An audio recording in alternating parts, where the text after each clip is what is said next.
দারুণ মজার chocolate cake নিয়ে আবারও চলে এলাম আপনাদের মাঝে। দেখতে পাচ্ছেন আমার নামটাকে কি সুন্দর করে কেটে ফেল। আসলে এই চকলেট কেকটা বানিয়েছিলাম, এত সুন্দর লেয়ার গুলো হয়েছে, চকলেটে ভরা চকলেট কেক। এই কেকের মাঝখানে আমি চকলেটের কিছু গানাশ দিয়েছিলাম আর সাথে চকলেট ক্রিম, আর রয়েছে এখানে হুইপড ক্রিম। উপরে একটু ডেকোরেশন করেছিল, খুবই সুন্দর হয়েছিল এবং টেস্টটা তো অসাধারণ ছিল। দেখতে পাচ্ছেন এইটার ডিজাইনটা আমি একটু ডিফারেন্ট ভাবেই করেছি, অনেক বেশি ডিজাইন না করে সাইড দিয়ে দুটি বর্ডার ডিজাইন দিয়ে দিয়েছি, স্টার নজল দিয়ে কিছু করেছি, আর মানে নামটা খুব সুন্দর ভাবে একটু গোল্ডেন জেল দিয়ে লিখে নিয়েছি। এই গোল্ডেন জেলটা কিভাবে তৈরি করে যদি আপনারা দেখতে চান অবশ্যই কমেন্ট করে জানাবেন, আমি আপনাদেরকে দেখিয়ে দিব। এত সুন্দর এই গোল্ডেন জেলটা যে কোনো ব্ল্যাক চকলেট কেকের উপরেই লিখলে অসাধারণ ভাবে ফুটে ওঠে, এবং যে কোনো রেড কালারের উপরেও যদি লিখেন সুন্দর লাগবে। আপনারা যদি এই কেকের ভিডিও দেখতে চান তাহলে অবশ্যই কমেন্ট করবেন। আর যাদের যাদের কেকের উপরে নাম লিখতে প্রবলেম হয়, সুন্দরভাবে লিখতে পারেন না, তারা বলবেন, আমি এই ভিডিও দিয়ে দিব।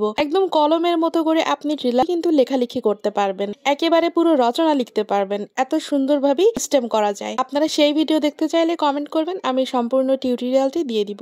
আজকের ভিডিওটি দেওয়ার উদ্দেশ্য হলো একটাই, যে ছোট কেকের উপরে আপনারা কিভাবে খুব সহজে সিম্পলের উপরে একটা সুন্দর ডিজাইন আনতে পারবেন। কেকের নিচের ডিজাইন গুলো একটু আঁকাবাঁকা হওয়ার কারণ হলো টার্ন টেবিল ছাড়াই প্লেটের উপরে করেছি, যার কারণে এই অবস্থা। কারণ টার্ন টেবিলের উপরে রসমালাই কেক ছিল, এটা ফ্রিজে রেখে দিয়েছিলাম। আর এই যে আমার গত রসমালাইয়ের ভিডিও, এই ভিডিওটাও অ্যাড করার মানে হচ্ছে একটা বড় কেক, ছোট কেক, জার কেক, এই তিনটা কেক আমি আসলে একসাথে বানিয়েছিলাম, যার কারণে ভিডিওটি করে রেখেছিলাম। তো এই যে জার কেক আর আমি এখানে যে বক্সে ভরে নিয়েছি রসমালাই কেক গুলো এত মজা হয়েছে। যারা বিগত ভিডিও গুলো দেখেছেন এবং কমেন্ট করেছে, দেখেই খেতে মনে চাচ্ছে, আসলে অনেক লোভনীয় ছিল। আসলে স্বাদের কথা মাথায় রেখে যে কোনো জিনিস রান্না বান্না যেটাই করেন না কেন স্বাদ হতে বাধ্য। সেই জন্য কুকিং ওম্যানরা সবসময় রান্না বান্না নিয়ে ভাবে, সবসময় মানে সবসময়। সবাই ভালো থাকবেন, আসসালামু আলাইকুম, আল্লাহ হাফিজ।